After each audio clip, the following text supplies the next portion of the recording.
पद्मभूषण श्रीजुक्त मनोज दास प्रसिद्ध लेखक वक्ता और चिंता नायक 1934 मसीहा फेब्रुआरी मास 27 तारिख में बालेश्वर जिलार भोगराई अंचल में जन्म।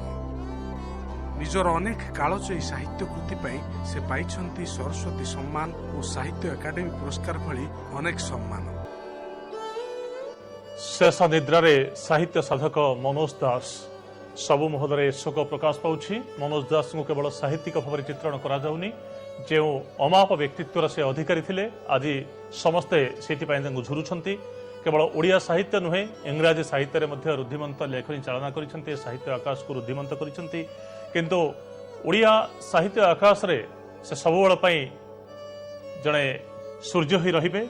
अवलोकनार कहानी, शेष बसंतर चिठी, मनोज दास कथा और कहानी, शेष तांत्रिकर सन्धान, तंद्रालोकर प्रहरी, अमृत फल, दूर दूरांतरे, गोधूलीर बाघ, एमिति अनेक कालजयी और अनवद्य सृष्टि रही मनोज दास। मनोज दास अनेक सम्मान रे सम्मानित थिले।